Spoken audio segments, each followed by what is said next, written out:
Good evening.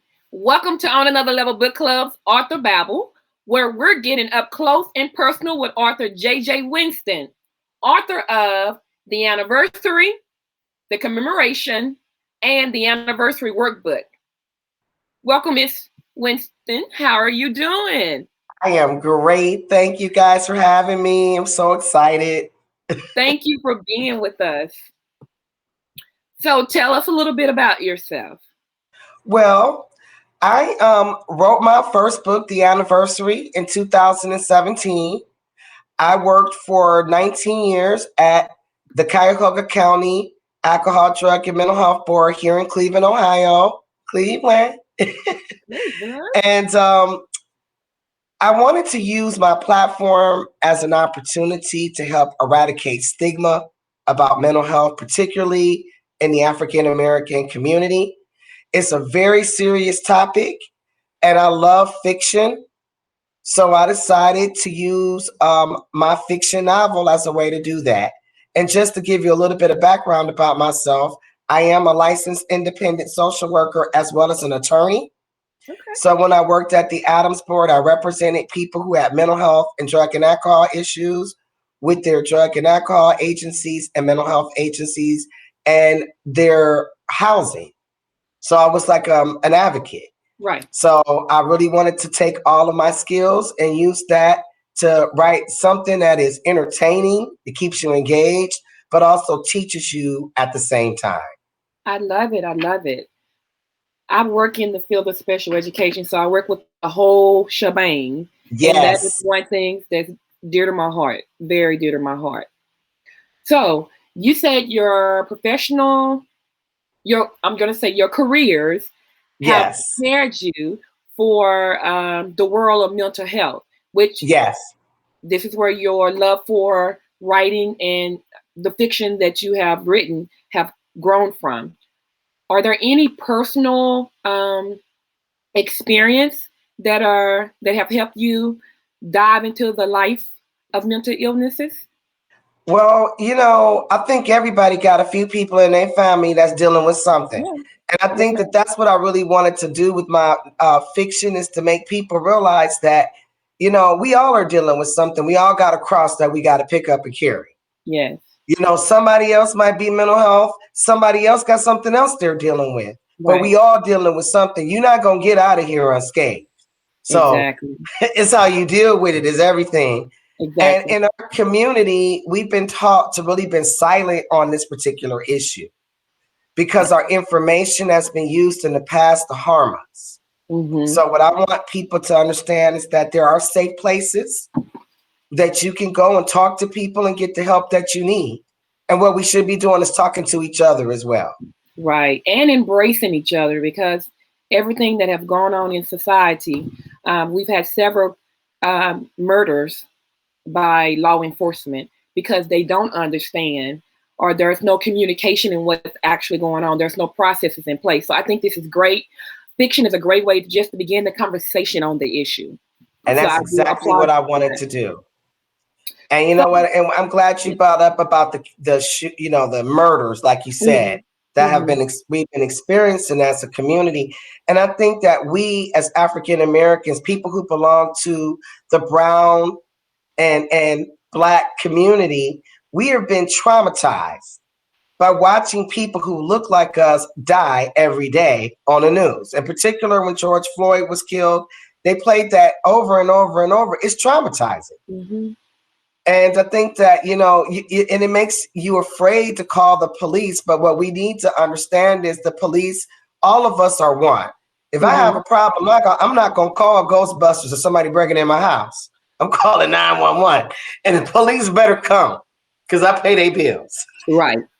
But you know what? This is the perfect opportunity to just open up the dialogue between the community and law enforcement and come up with a process. I know even within the district that I work in, the city that I work in, we've been working with the city for years trying to get a program where if you have an individual in your family with mental illness, they need to create a database. So when they pull someone over, you put their name in the system, that information would automatically come up. Important information you need to know about that. So I think it's great that we're touching on this topic, let's talk about your first book, The Anniversary. Yes. Give us a little sneak peek of what we can expect from The Anniversary, and tell us about the award. Okay. You won, and congratulations if I haven't said it already. Thank you so much. You know, The Anniversary is about my fictional characters, Granville and Juliet Stubbs. Okay. And their attorneys, and they're doing really well for themselves. When Granville learns some very disturbing news that basically precipitates him having a breakdown. And it's a tragedy that occurs from that. And everything that his family has to do to deal with the tragedy due to this secret. And I think that I wanted to write this story because I think a lot of us have family secrets. A lot of us do. And we're told, you know, you keep your mouth shut. You don't be going out telling everybody our business, you know, because and there's, like I said, there's been some good reason for that. But what we need to do is again, like you said, is we need to create a dialogue. We need to have conversations, and we need to have safe places, and we need to stop judging each other too. We're really judgmental. Oh my gosh. Okay, that's the problem too. Everybody, you know what, if I was to, you know, look in anybody's window, you know, really look in it, we all might see some cracks. Right. With the light on. So, you know, what we need to do is stop being so judgmental too. Right. And that's one thing that I see now. And one thing I am proud of about the millennials and the younger generations, they're talking about things that we as a community typically swept under the rug. And I'm going to go ahead and say this. A lot of mental, I don't want to say illnesses, but a lot of things we deal with mentally derive from things not being spoke about or talked about within our own families that was swept under the rug. And that's what my book is really about. Oh, okay. It really is. You hit it right on the nail. And you know what? That is a big issue. I agree. And, you know, for whatever reason, you see the younger people are more accepting. Right. You know, and again, we all need to be accepting of each other and not pass judgment. Because, you know, what might break you down might not break somebody else down. But people always say, oh, that would never happen to me. I work with all kind of people. I did this for years. I've seen all kind of professionals break down because they're dealing with stress and trauma. You know, I've seen people work with a family once. They lost 5 really close, important family members in 5 months. Oh, wow. Somebody can have a breakdown from that. You don't know what you can actually bear till you have to bear it. Wow. You know, I don't wish that on anybody though. You know, we need to be, again, supportive. So as an advocate and as an attorney, what advice could you give to those that are watching us that may want to have those conversations, but they're not comfortable having those conversations? How can you begin having these conversations within your homes? I think that what you need to be is honest. If you have a relative that's dealing with a mental illness or a mental health disorder, be honest about it. You know, if you have one person in the family that's dealing with it, likely a lot of people are dealing with it because these things don't happen in a vacuum. There's usually a genetic predisposition as well.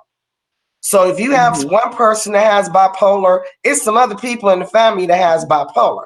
And what we need to do is we need to talk about it in a way, like put it in a context. You know, when rich people have an issue like bipolar and they act what we would consider strange, we say they're eccentric. When poor people have these same issues, we say they crazy. Okay. Sometimes what you think is crazy is actually somebody having extremely creative thinking. You know, at one time they thought the world was flat. The person that said the world was round, they said he was crazy. He was right. So, you know, we need to really be careful again about passing that kind of judgment on each other. And the biggest advice I can say to people is know what your rights are. You said something a little earlier I wanted to make sure I didn't leave this interview without touching on. And you talked about the police and the database. In Ohio, we have something called crisis intervention trained police officers. And if you have somebody that's having a mental health emergency you can ask for a CIT officer. A lot of places around the country have that. You should investigate that in your community. You should make a big deal to make sure folks actually, your community embraces that, modality, and that we actually try to make sure we put those type of policemen there. And maybe not even necessarily police, but maybe we can have a team of people who can help you, social workers and everything like that. So now I'm a magistrate in domestic relations court for the Honorable Tanya R. Jones. Okay. She is the first African-American judge in the history of the Cuyahoga County Domestic Relations Court. And I am her post-decree magistrate.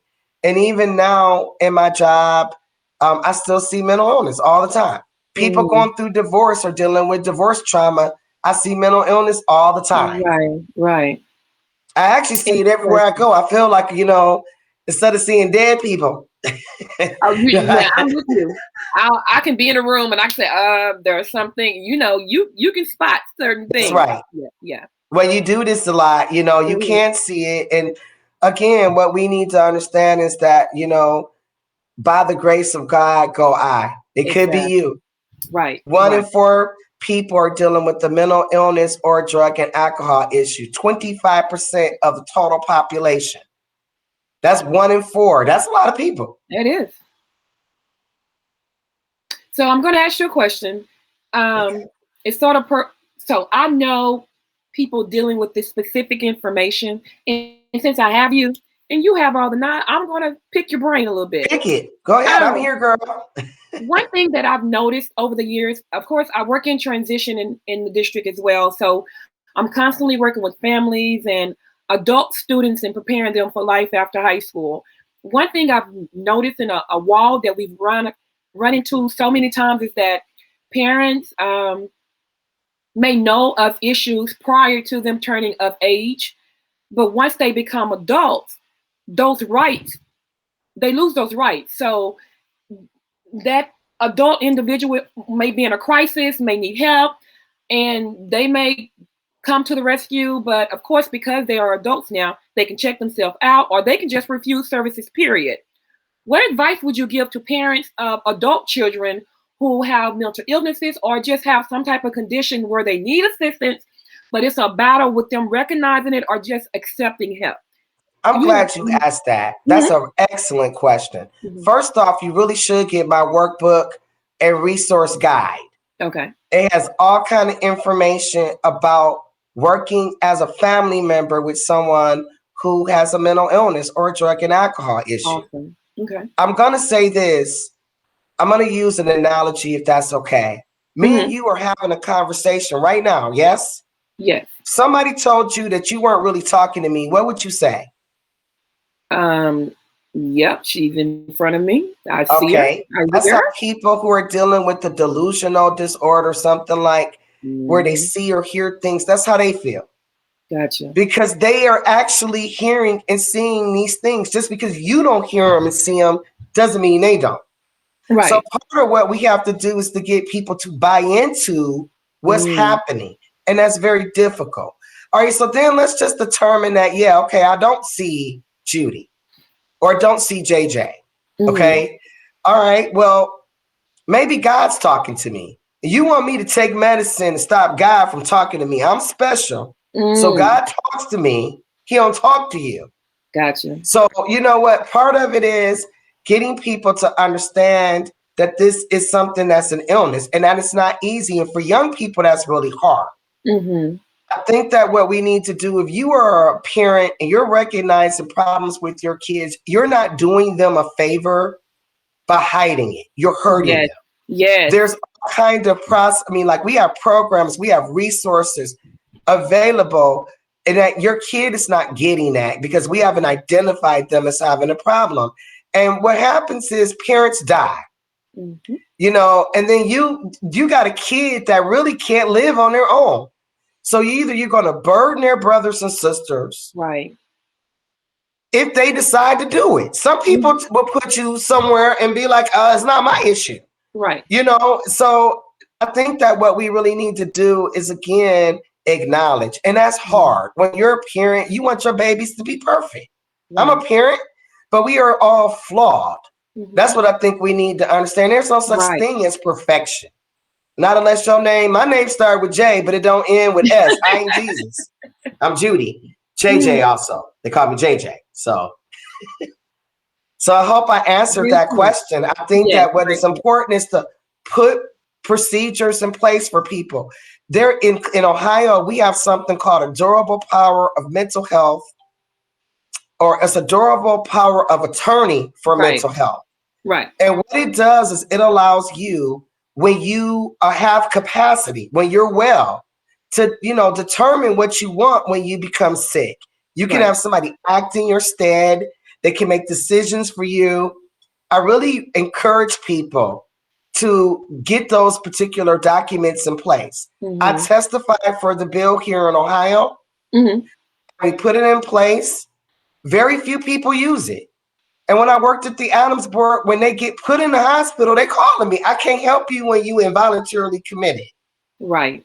I put this in place, or tried to help put this in place, so if you do get involuntarily committed, your rights can be respected and you can tell us what you want. But people just don't do it the way they should. Right. That's great. That's something we push, the durable power of attorney, and then also the supportive decision making. But it's just open up that dialogue and having that conversation. And you have to accept. That's the first thing, is to acknowledge it.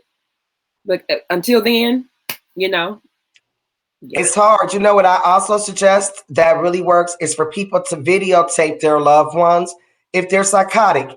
I remember working with a young man, and the family called me and they said, he's telling us he's Jesus.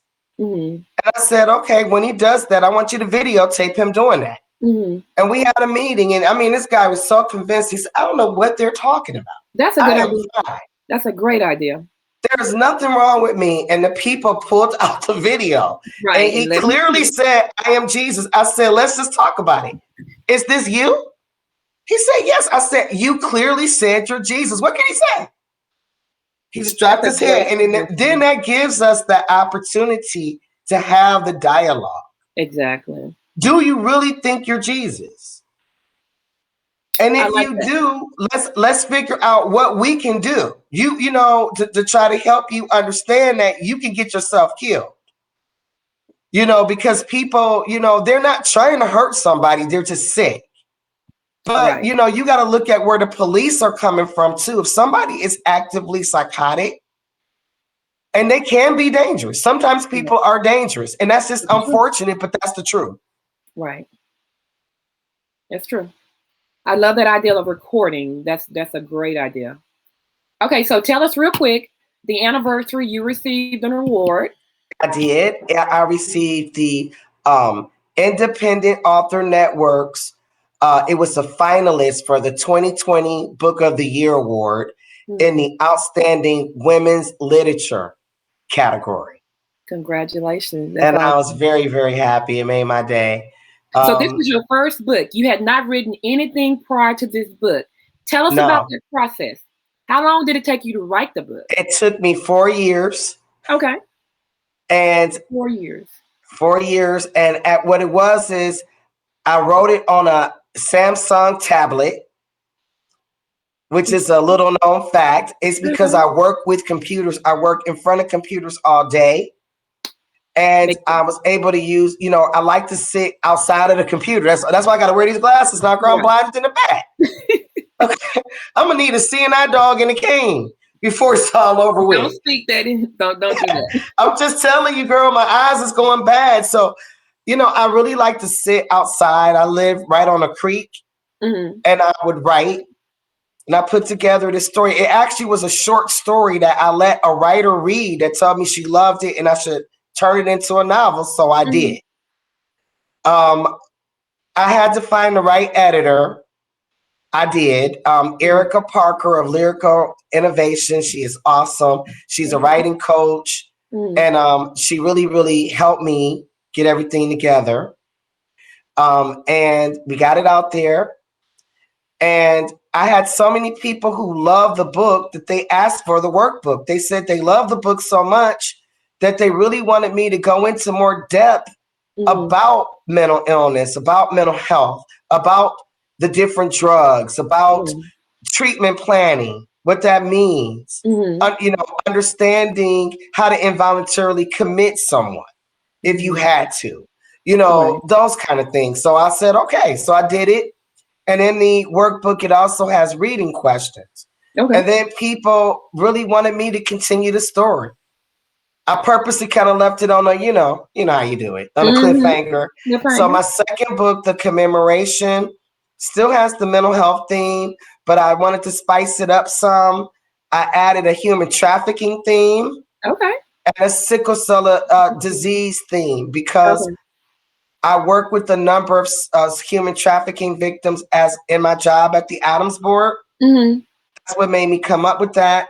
Okay. And then for the sickle cell, I have a personal connection. My father died of sickle cell disease when I was 8. My grandmother died when he was 15. I have 2 uncles and an aunt that died of it. Oh, wow. And then my daughter was born with sickle cell disease.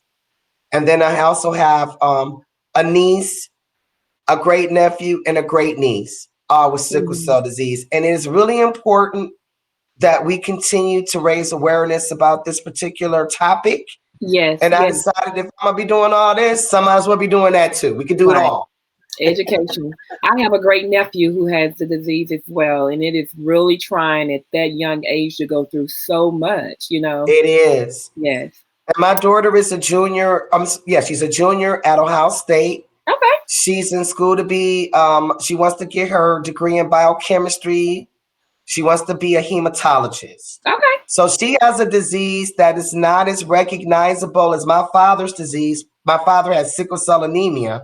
My daughter has a disease called hemoglobin SC. But it's still in that family. Right. And I really want people to know that a lot of people have a trait for this and don't even know it. And you need to know it.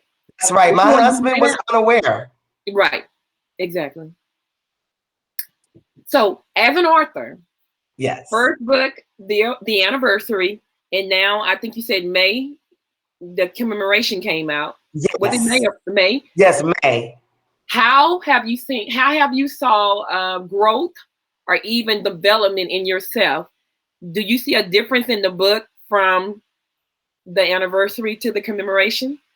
I'm a better writer. Okay.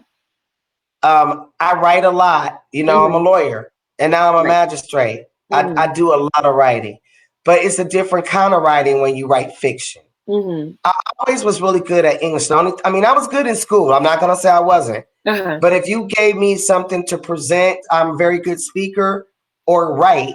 I always excelled. I'm good at math if it's got something to do with my money. Girl, I'm good with my money. But I'm not, really into math like some people are. Like my husband's a math whiz. That's not my thing. But I think I'm a better writer. And it's not easy to do this. And it's not easy, particularly when you write a series. You got to remember everything from the first book. You got to make sure, because people do look at that. You don't want to mess up. Right. So I think I've grown. And I'm writing the third book. It's going to be called The Revelation, people. Okay, The Revelation. That's the last book. I'm working on the last book in the series. I think it's the last book so far, right now. That's what I'm thinking. So are you carrying over your main characters in each one of your books, or is it a different character? I add some new character. In the second book, I added some new characters too. Okay. So what type of reviews have you received, and how do you deal with the negative and the positive reviews? I haven't got any negative reviews, all very positive. Good. I have about 30 plus on the anniversary.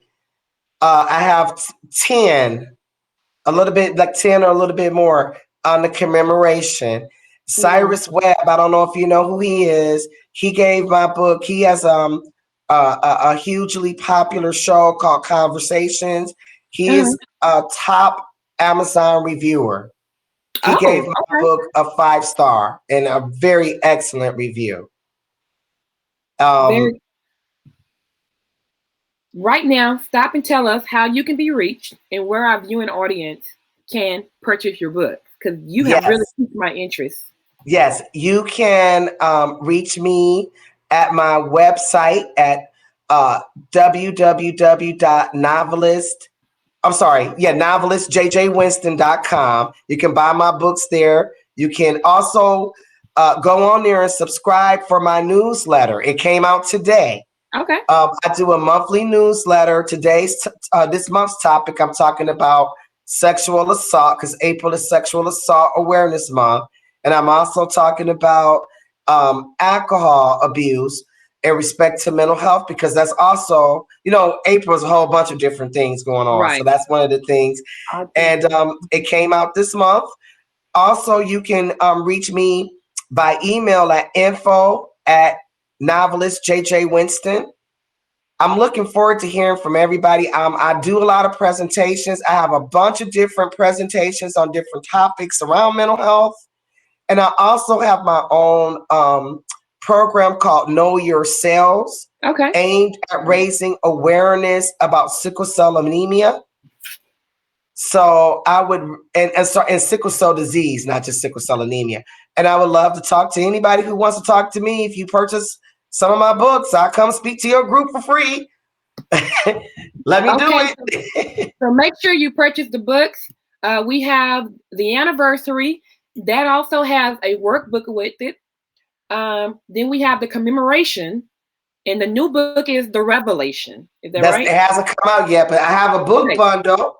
That is so nice. You can get my book bundle, all 3 books for a substantial savings. 3 books for $50. So, and it's all wrapped up pretty. And it also has a secret, little, one of those little QR codes with a secret playlist and all kind of stuff. I got a lot of good little cute things to go with it. So I really would, hoping people can be supportive of me and my endeavor. This is very costly to be an independent author, but it's something that I feel in my spirit that I need to do. One day, Oprah, I hope she hears me. Call me up, Oprah, I'm here. Look, she helped to she really motivated me when I was a young person. I always would laugh because I would watch her show and realize we were always reading the same books. Interesting. Oh yeah, she's just awesome, and she always says there should be everybody should have a list of 100 things you want to do in your life, in your bucket list of life, and writing a book was one of them. And so I checked the box on that. Wow. Okay, that was going to be my next question. Is, as a young person, did you ever see yourself as becoming a published author? Yeah. And I'm going to be honest. One thing is, to me, I think that if you have to believe in yourself. That's right. And the one thing that's good, I always make a joke and say I'm kind of an egomaniac. I'm really not, but a little bit I am. Meaning is, I've read a whole lot of people's books, and I said, if they can do it, I can do it. Right. Just like, being a lawyer, if they can do it. When I was in law school, if all these people in law school, they could pass the bar, I could pass the bar. They ain't no better than me. My money is just as green as theirs. So that's how I believe, and that's what I believe in. And I think that if you have something in your spirit, you can do it. And that's the attitude you need, especially when it comes to marketing and just getting yourself out there. You have to have that faith in yourself, first of all, before you expect anyone else to believe in you. Right. And I do have faith in myself. And you know what? I have faith in my team. And I feel like my message is something that's important. And I want to make sure that it resonates with people. This isn't something that's just my thing. It's the world's thing. Right. We're watching what's happening, today. All these shootings, all kind of people having issues trying to cope. But part of it is, I'm just going to say, we need to turn off some of our social media. Stop judging yourself against others. Yes. That's staged. It's not real. Not everybody's not having a perfect life. And if they're saying they are lying to you. It's all called marketing. Yes. You know what? And I've said this before. That's one of my biggest fears, especially with our young people and our young adults, if they're watching YouTube and they see these influencers living the life, but you're only seeing a 15-minute snippet of what they want you to see. And then you compare yourself to what they have and what they're doing and what you have, and that puts you in that's one of my even the way people look. I remember watching something about the video girls on BET, And they said, you know what? These young people are trying to look like us, and ain't nothing on us real. They airbrushed everything. This is not who we are. Right. You can never reach a standard that is just fictional. Right. So I'm happy with me, girl. I'm happy. Mm-hmm. Or at least I'm trying to be. I ain't always happy. I'm human, but for the most part, I'm happy. Right. So tell us, last question before we move on, the publishing process. What made you decide to be independent? And then what was the most difficult thing about that whole process of getting published? What made me decide to be independent is I knew Dolores Phillips. She wrote The Darkest Child, one of the best books ever. She passed away. She's from Cleveland. She came to my book club and spoke to my group. And her book did really well, but she didn't get a chance to have that much, influence over it. It was really the publishing company, and she kind of didn't like that. And that was one thing. And so secondly, I'm a very busy person professionally. And I've heard other people say when they've worked with publishers, they have to do all these things the publisher wants them to do. And I may not be able to with my many, many different obligations. Right. And I wanted to be able to have some control over my creative process and over my product. So I never even pitched my stuff never pitched anything to a company. If it's good, they'll come to me. That's how I feel. I'm like MC Hammer. I'm selling my books out of the trunk of my car. So when you all come to me, come right, and we can work something out. But I think the hardest part is to have something, it's a good product. Mm-hmm. But of course, everything needs a gloss. You can have a beautiful house, but it might need to be painted. Exactly. So, you got to make sure you have the right team. And I had some problems getting the right team in place. Gotcha. So, but now I do. I'm very pleased. And, they help me keep this moving. It's hard to write these books and do these things and keep moving like this.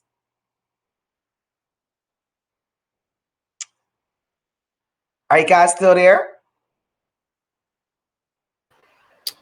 It looks like we lost Sharon. Can you hear me? I can hear you, Tony. Okay, looks like we lost Sharon. Hopefully she'll come back with us. But you're right. But we're going to keep it moving. Okay. But having the right team is important because they play an integral part in how your workflow and how everything rolls out for you. And they help you to make sure that every I is dotted, every T is crossed. So I agree with you when you say that having the right team in place, because also having the wrong team in place will also cause you to waste money. Yes. And then also they may not have the same spirit that you have about it or share your vision. And that can also be a bigger problem. Yes. So I agree that you have the right team in place that shares your vision, that also works in the same spirit that you do. So Sharon is back. There you go. Yay, she's back. I apologize for that. Technology. I know, that's right, girl. I was like, hello. Okay, so at this time we're going to peel the onion, and we're going to go to a deeper layer. Okay, I'm gonna ask you some questions. All we asking that you be open and honest. All right? Sure, of course. Okay, first question. If you could wake up tomorrow in the body of someone else and assume his or her life, who would you like that to be? I'm really bad with names, but that beautiful young poet that just spoke at... Oh, yes. I would love to be her right now. She is awesome. I can't think of her name, but she was amazing. She is amazing. I feel so bad that it's something Garmin. Is it? Hold on. I know I'm calling her name. Amelia. Is her first name Amelia Garmin, I think? I just know I'm so impressed with her. Her name is Amanda Gorman. Amanda Gorman. Oh, Amanda Gorman. Okay, I knew it was. You close. So close, but yet so far. But she is just so wonderful. I think she is awesome. So I wouldn't mind being young again, but I'm not necessarily sure I want to be young in today's time. Okay, me either. Yeah, that's true. It's hard. It is. Okay. Given the choice of anyone in the world, who would you want as your dinner guest? I want Oprah as my dinner guest. Say it. You said Oprah?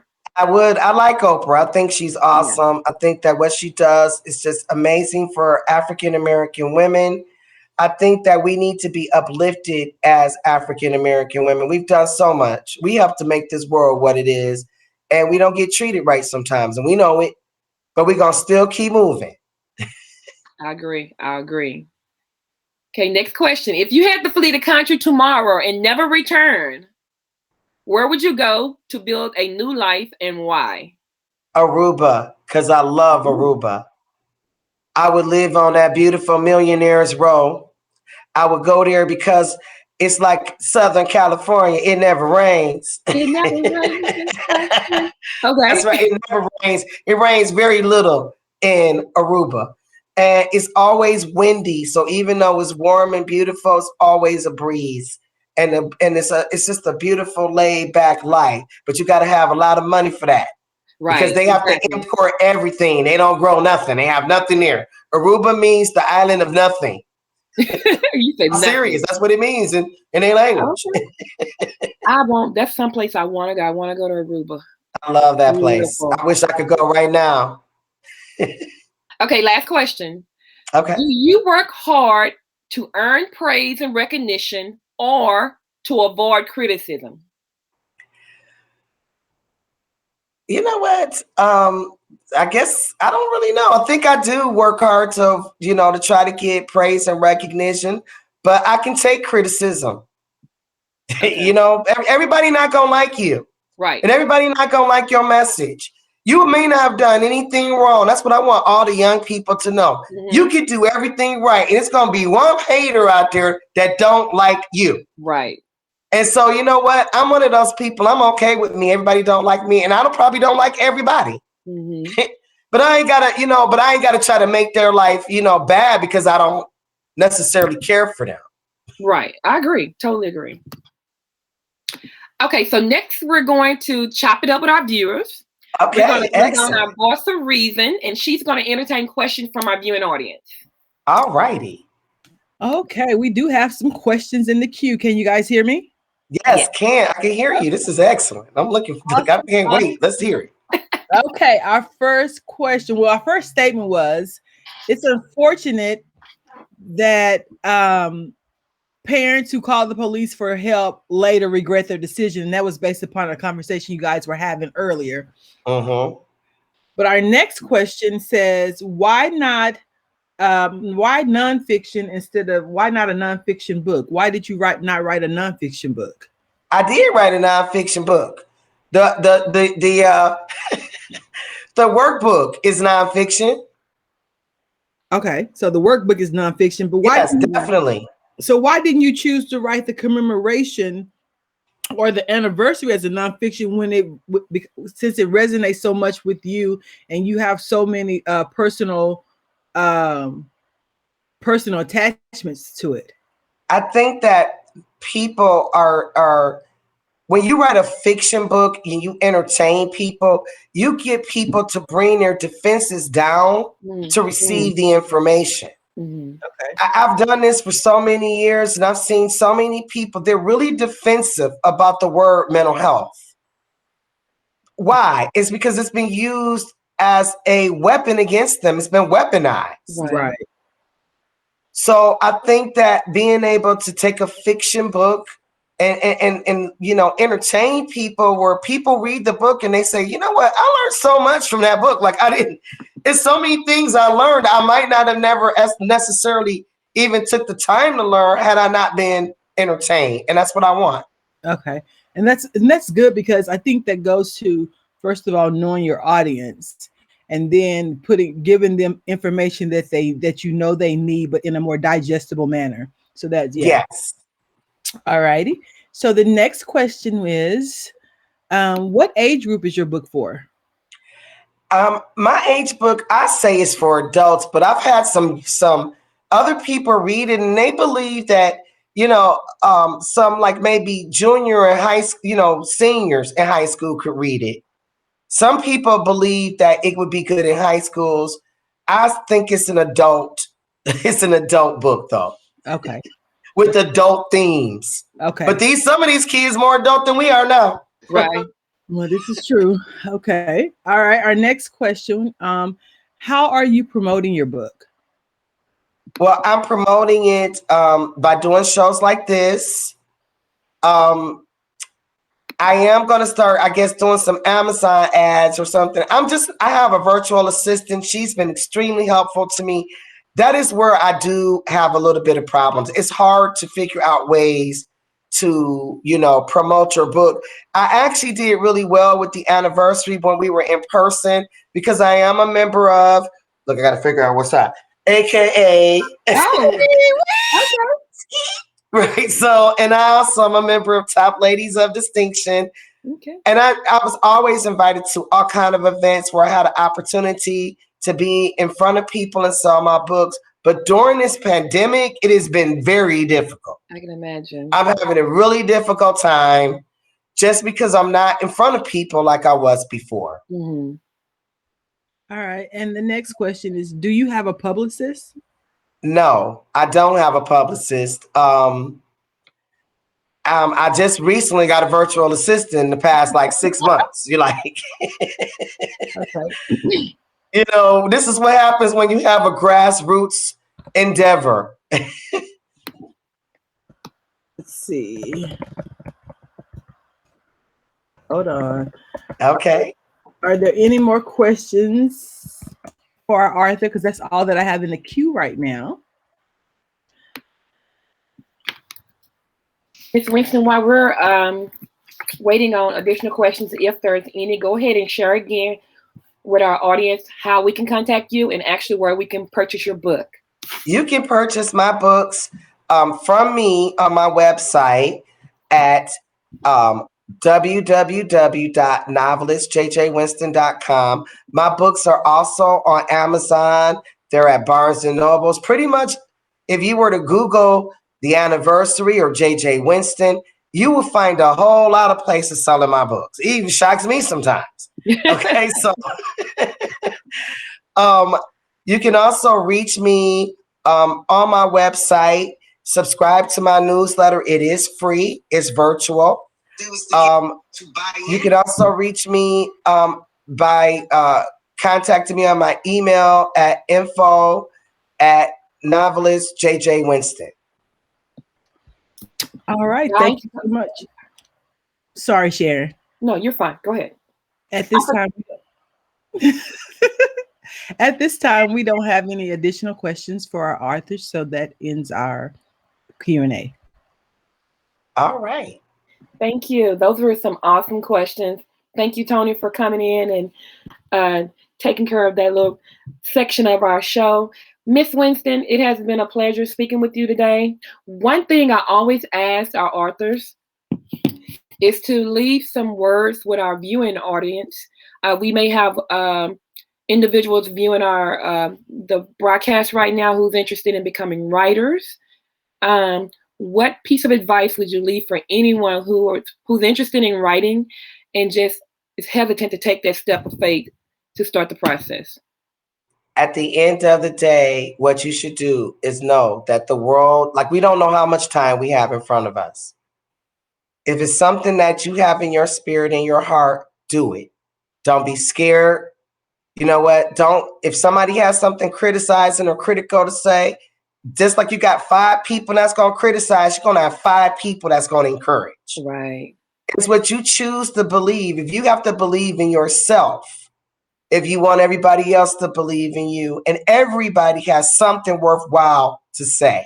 Mm-hmm. That is my words of encouragement.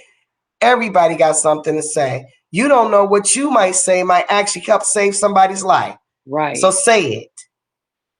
Love it, love it. And lastly, one more thing. Author of your books, the overall theme, what is the overall message? Even your interview on the night, what is the lasting message you want to leave with our viewing audience? We fall down, but we get up. Just because you have a mental health issue, a sickle cell issue, a human trafficking issue, a drug and alcohol issue, if you have an issue, we all do. Exactly. It's how you decide to handle it. Love it. Love it. I want everybody to go out and purchase Miss Winston's book. We have the anniversary, the commemoration. We have the workbook to the anniversary. And then we have the book bundle. No, you got all of them. It's just 3 books. Oh, okay. We're looking forward to the 4th book, though. That's right. It hasn't come out yet. I'm still writing it, girl. Okay. I'm trying to push you to have it out. Go out. But I'm telling you what the name of it's gonna be. The Revelation. The Revelation. You did mention yes. That. The Revelation. Go out and purchase the books. There's a bundle. If you buy the bundle for $50, you save. Look, I believe in saving money, so get all 3 books. If you can relate, if you know someone who can, this will be great for a gift, a birthday gift, a Christmas gift. Okay, so go out and let's support our sister. Get this book. We go out and read Zane and everything else. Let's read something that we can grow, that can better our lives and better our family and our community. So let's go out. And when you buy the books, please write reviews. We're asking that you write reviews. Thank you. I really need reviews. And you know what? I just need people to help me get this message across the world. I appreciate you all so much. This has been awesome. I have really enjoyed you. Thank you for joining us on tonight. Thank you for having me.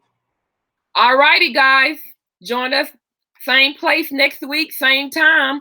Next week, we will be getting up close and personal with Arthur De Arujo, the author of The Shabo's Wife. And I feel like I just chopped that up. Forgive me. But we look forward to talking with you next week. This is On Another Level Book Club from Dallas, Texas. Stay safe and have a great night. And remember, reading gives us someplace to go when we have to stay where we are. Stay safe and stay blessed.